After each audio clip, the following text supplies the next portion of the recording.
বানাচ্ছেন সাবান, এখানে সোপ বেস কেটে নিয়েছেন আর এখানে সাবান বানাবেন তার পেস্টটা এখানে বানিয়েছেন। নিম আছে, হলুদ আছে আর অ্যালোভেরা আছে। দিদা আর অ্যাবি বসে দেখছে সাবান কেমন বানানো হচ্ছে। সোপ বেসও নিয়ে নিয়েছেন, এটা দিয়ে বানাবেন। আর এখানে জলে করে সোপ বেসটা বয়েল করবে, তারপরে এটা অ্যাবি নিয়ে খেলতে আরম্ভ করে দিয়েছে। গরম জলে বসিয়ে দিয়েছেন সোপ বেসটাকে, এটা মেল্ট হয়ে গেলে তারপরে এটা দিয়ে সাবান বানাবেন।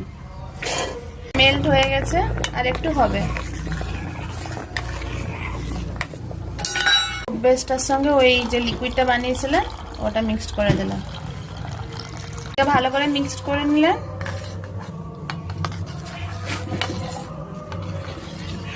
কালারটা একদম ব্ল্যাক হয়ে গেল। সাবানটা খুব ভালো।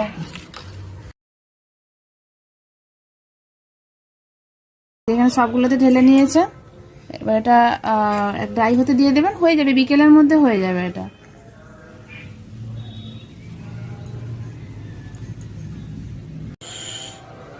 মা এগুলো ক্লিন করে দিচ্ছেন কেন, যখন ড্রাই হয়ে যাবে তখন দেখতে কেমন লাগে, তাই সাবান এখানে হয়ে গেছে রেডি।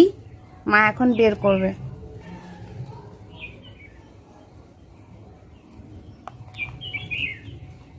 হয়ে গেছে একদম সুন্দর গ্রিন কালারের নিম সাবান। সাবানের ফাইনাল লুক সুন্দর হয়েছে, সাবানটা দারুণ হয়েছে।